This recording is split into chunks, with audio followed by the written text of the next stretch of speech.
I think a big one is just don't underestimate how big of a competitive advantage clarity is, because the default messaging right now is incredibly vague and unclear.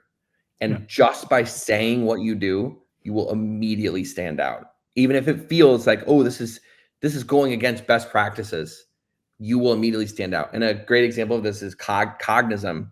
I was on a podcast that their old head of product marketing, she left. I think she's at a new company now, but when she was still working there, when I was on the podcast, she told me that they went from an vague, aspirational, like brand, we're a cool, increasing your whatever message to a very, very clear one.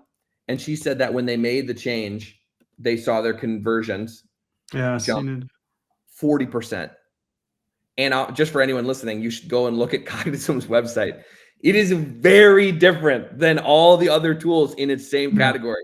The H1 is like 4 lines long on my screen, and it says, we give you mobile phone numbers and B2B emails of people you want to do business with.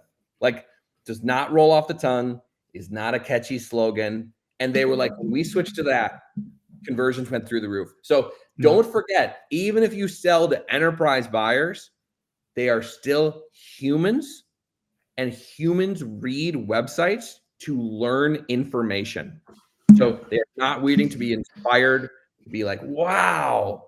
They are like, what does this company do? Why are they different? And if you just pretend that you're speaking to a human who's sitting in front of you, even if they're an enterprise human, you still need to just answer those questions.